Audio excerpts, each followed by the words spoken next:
testing Harley Davidson Screamin Eagle upgrade kits for Milwaukee-Eight engines. Every Harley Davidson owner and just about every motorcyclist knows that the motor company's line of performance products is called Screamin Eagle. However, many may just look at the upgrades as being mostly the same as the multitudes of aftermarket pop-up parts available. Since the release of the Milwaukee-Eight engine in the 2017 Harley-Davidson Touring models, the engineers and media people behind Screamin Eagle thought that now would be a good time to explain, in detail, what they feel sets these components apart from the others on the market. So, we were sent out to Milwaukee to learn about and experience firsthand how the Screamin Eagle kits can improve the MI's performance without many of the compromises required by aftermarket kits. In my 20 years writing about motorcycles, I've been fortunate to ride many bikes with any number of performance modifications. From drag bikes to Formula Extreme competitors to high-powered street customs including a dual supercharged Valkyrie, I've sampled the best of what accomplished builders and mechanics could create. I've also gotten to throw a leg over bikes that would barely idle, offering mind-bending WFO acceleration but refusing to maintain neutral throttle, making them pretty useless as street bikes. Additionally, all of these built engines, whether they were examples of either good or bad tuning, shared one feature: their alterations voided factory warranties. Now, this is no big deal to gearheads.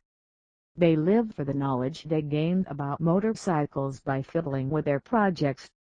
For the average enthusiast, losing the warranty could be a big deal.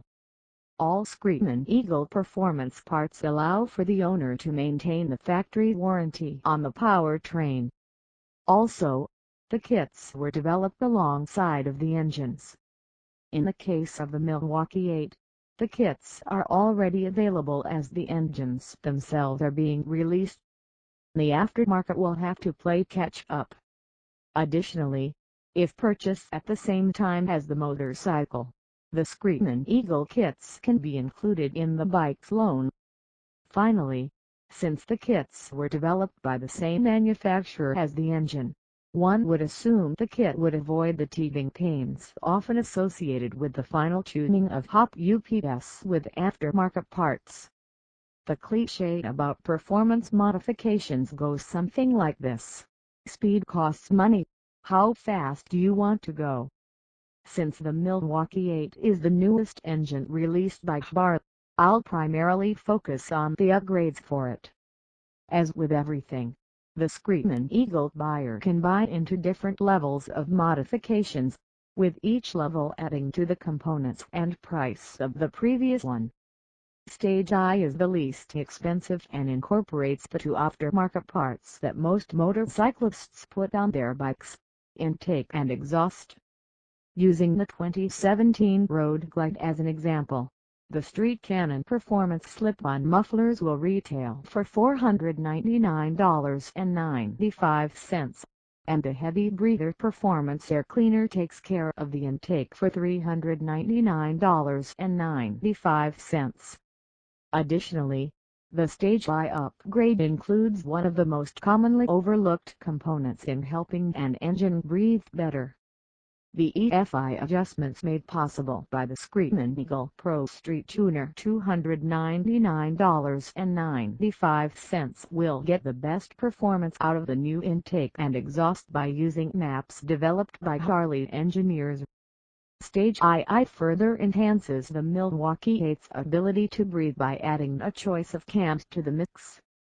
The options include the Stage II Torque Kit, which is claimed to increase torque and horsepower in the low to mid-range RPM, beginning with a 5% bump off the line that builds to a 14% increase at 4,500 RPM. In the dyno chart shown below, the Torque Kit starts slightly above the stock cam at 2,500 RPM, builds to its peak, and then maintains a slightly lessening advantage the rest of the way to the rev limit. For your typical rider, this sounds like an ideal setup for a round-town grunt or roll-on power at highway speeds. Stage III builds on the Stage I and Stage II kits by bumping the Milwaukee-Eight displacement from 107 CI to 114 CI.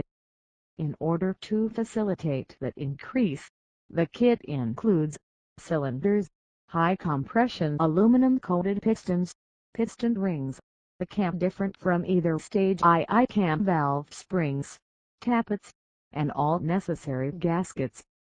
Once installed, the kit's engineers say that it will produce an impressive 39% more power than stock. Unlike with either the torque or power kits, the benefit is felt throughout the RPM range with no compromises in power delivery. As with the two previous stage kits, the Pro Street Tuner will need to be programmed with factory-developed engine control module settings for optimal power delivery. The Stage II upgrades, with their $1,595.95 price, are as far as the Milwaukee-Eight can be taken, for now. The Screamin' Eagle engineers said that they haven't reached the flow limits of the new 4-valve heads, which negates the need for a Stage IV kit. Stage IV caps off the 3 previous kits for the 2-valve per head engines of the twin cam and Sportster with a CNC-ported cylinder head, a set of high-compression pistons and cams designed for the increased flow, plus a larger throttle body. According to Harley, the Stage IV kit delivers up to a 40% increase in the higher RPM range. Additionally, a stiffer clutch spring and high-flow injectors are included. In a world where people are less willing to wait for things, this might be a powerful motivator. Regardless, my 2 days of riding the Milwaukee-Eight 3 stages of Screamin' Eagle upgrades illustrates that Harley Davidson has put as much effort into the riding experience of its hop-up kits as it did with the stock engine. After all, it's the experience from the saddle that really counts. Thank you for watching this video. See you next time. Bye bye.